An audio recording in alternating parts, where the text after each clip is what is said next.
After President Donald Trump and First Lady Melania Trump tested positive for coronavirus, the American people and world leaders quickly reacted with messages of support and blessings. The CCP, which should be held accountable for this pandemic, has been slow to respond. Instead, there were a lot of gloating voices on the CCP-controlled Internet, expressing their human evil to the fullest. In the early hours of the 2nd, Trump tweeted that he and the First Lady had tested positive for the CCP virus. In the evening of the same day, Trump went to the Walter Reed National Military Medical Center for treatment. The news of Trump's COVID-19 infection immediately shocked the world. Trump supporters from all over the United States spontaneously assembled, marched, and prayed, wishing the president and the First Lady a quick recovery. Many people also rushed to the door of the medical center to cheer on Trump. Internationally, EU Council President Charles Michel, NATO Secretary-General Jens Stoltenberg, British Prime Minister Boris Johnson, German Chancellor Angela Merkel, Russian President Vladimir Putin, India, Canada, Israel, Mexico, Brazil, and other countries also quickly sent condolences to Trump and the First Lady, wishing them a speedy recovery. Even North Korean leader Kim Jong-un sent a message of sympathy, wishing them recovery from COVID-19. It at least illustrates a very important point. Trump has not only won the support of a large number of friends, but also the respect of his opponents. They all have to admit the fact that Trump has a large influence on the entire world. What aroused attention is that the greetings from CCP General Secretary Xi Jinping arrived late. After Chinese state media showed little sympathy for President Donald Trump following news of his positive coronavirus diagnosis, Xi sent his well wishes on the evening of the 3rd. The coronavirus is the CCP virus. This pandemic was caused by the CCP, and it may have leaked from a CCP laboratory. It has now spread all over the world. Even the leaders of the free world cannot be spared. They, the leaders of the CCP, are very clear that they cannot make a big fuss about it. Otherwise, it is equivalent to refocusing the spotlight on the CCP. In contrast to the low-key message of condolences from the CCP's leader, the Chinese internet, tightly controlled by the CCP, immediately burst into cheers, filled with a lot of gloating posts and comments, while some positive posts were deleted. The same thing happened when the United States was hit by the 9/11 terrorist attacks. This has made the world question whether these responses on the mainland internet were tactically approved and even encouraged by the Chinese Communist Party. The CCP itself carries that kind of evil in its genes. They don't have any bottom line to anyone that they regard as an enemy. The CCP's true inner thoughts are, I don't want Trump to recover. Tang Jinyuan said that the CCP needs to continue to incite people with hatred towards the United States, so it uses every opportunity to brainwash them. The CCP must control this group of people and turn them into a tool that they could use and manipulate at will. In this regard, Radio France Internationale interviewed scholar Zhang Lun. He said that the responses of mainland netizens are rooted in China's social system. The expansion of mainland narrow nationalism is very worrying. Today, Chinese schools are still instilling class struggle in children, inciting the spirit of judgment and fighting, and cruelly suppressing opposition. On the evening of October 5th, President Trump left Walter Reed Hospital in Maryland. Photos show Trump's motorcade leaving the facility at around 6:30 p.m. Eastern Time. The departure came several hours after Trump announced he would be leaving. His doctors told a news conference that his condition has improved enough to allow him to return back to the White House.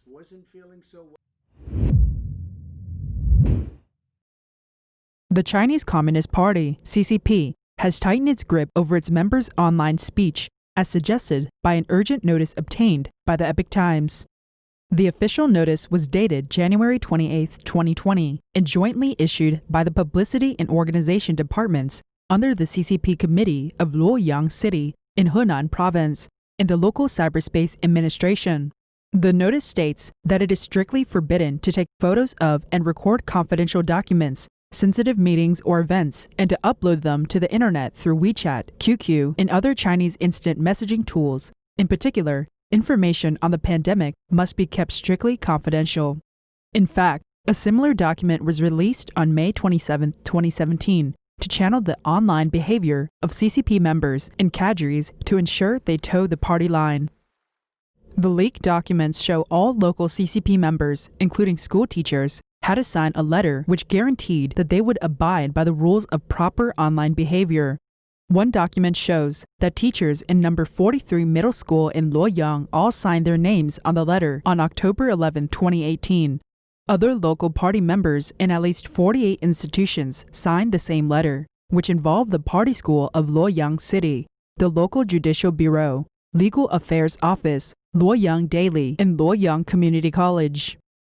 China commentator Li Lingyi notes that the reissued internal document in Luoyang suggests that the local authorities themselves know local party members just do superficial work and merely follow orders. On July 26, 2018, Luoyang authorities prepared a document that listed negative behavior that party members should avoid on social media platforms or on the internet.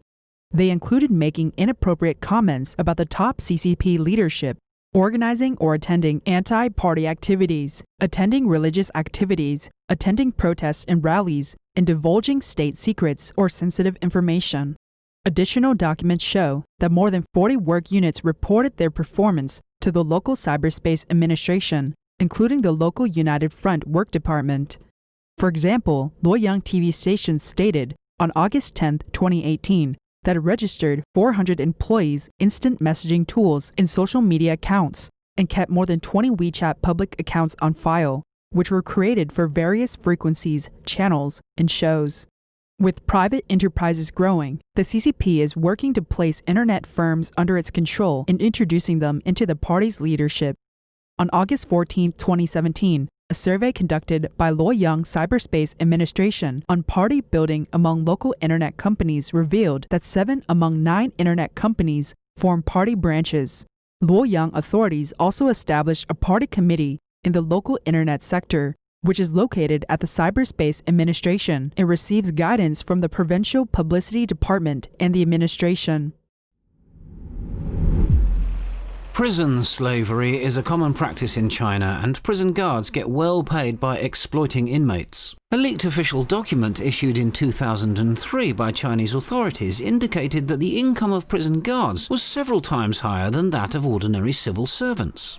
The document, titled Instructions from the Ministry of Justice on the Pilot Work of Prison Reforms, was released in late January of 2003 and had been approved by China's State Council. It revealed that the income of prison guards is several times, even dozens of times, higher than that of ordinary civil servants, and that the reason is that prison enterprises have brought huge profits to the prison system.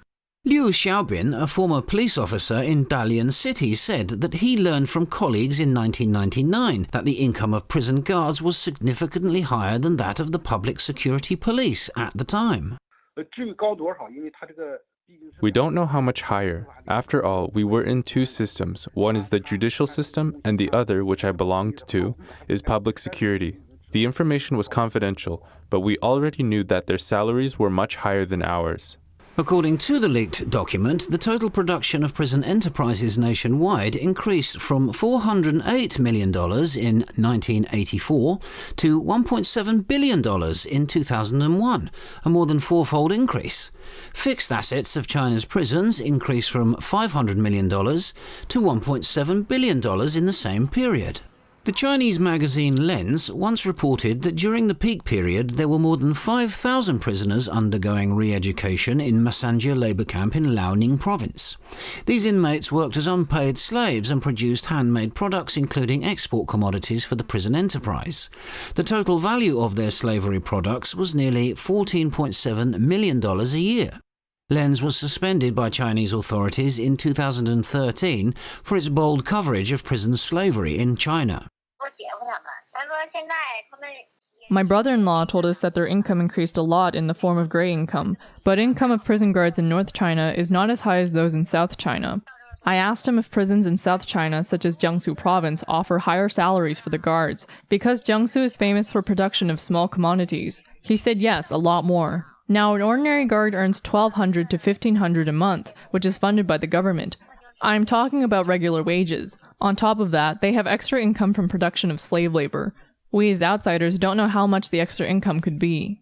In 2019, the World Organization to Investigate the Persecution of Falun Gong, WOIPFG, released a report on China's prison enterprises. Currently, there are at least 681 prison companies in China. These companies are registered as regular companies, but the legal representatives also hold positions in the prison system, such as director, deputy director, or director of the Prison Administration Bureau. For instance, Hong Tong Garment Processing Corporation in Lingyuan City, Liaoning Province, has 18 subsidiary companies, and the addresses of these subsidiaries indicate that they are 18 prisons. Lingyuan is a prison city. I remember that Liu Guiman is the director of the 5th prison of Lingyuan. He is also the general manager of Lingyuan Garment Processing Corporation. So he is the one who directly takes the orders from customers, and then the prisoners will make the products accordingly. In Zhejiang Province, the number 1, number 4, number 5 and number 7 prisons have long-term cooperation with Chuzhou City's Haolong Clothing Company.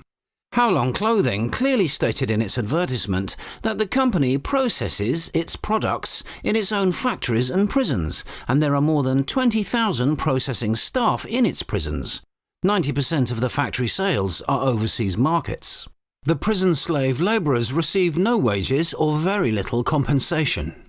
Through investigation, the WOIPFG found that Falun Gong is the most severely persecuted group in the CCP's huge slave labour chain. According to a 2013 report by Minghui.com, out of 3,653 cases of persecution in jail, 221 people died directly from forced labour. Liu Xiaobin's wife was illegally detained in Masanjia labour camp in 2007 for practising Falun Gong. She was forced to make handmade products such as cotton swabs and paper flowers. They started to work at 6 a.m. every day. When there are a lot of orders to fulfill, they worked until 11 or 12 in the evening. Paper flowers were one of the main products, and the glue they used was very irritating. After one day's work, she could not even hold chopsticks. Some elderly Falun Gong practitioners who were doing the job slowly would be punished, and other practitioners would come to offer help. The prison guards knew about this, and they took advantage of practitioners' kindness to increase everyone's workload. My wife told me that she performed slave labor for a year but did not get any payment. I deposited money to her account every month for her to use. However, Annie revealed that in the past, prison guards in most northern cities were not well paid. In the past, only the leaders of prisons had a lot of money. The junior staff didn't have much income. That's why the junior staff are so desperate in trying to become model police. They are very active in arresting Falun Gong practitioners and ransacking their houses. If they have successfully forced a practitioner to give up his belief, they will also get a bonus. Liu Xiaobin exposed that the CCP's prison system is now increasingly profitable. First of all, the prison authorities don't have to pay the inmates for their work. Secondly, they may force the inmates to work intensely for long hours. The cheap labor force has destroyed many overseas manufacturing industries. Therefore, many have pointed out that China is built on squeezing the blood and sweat of the Chinese people. In order to fight against slavery products from Xinjiang, the Trump administration have blacklisted several brand-name clothing companies and banned a number of products made in Xinjiang.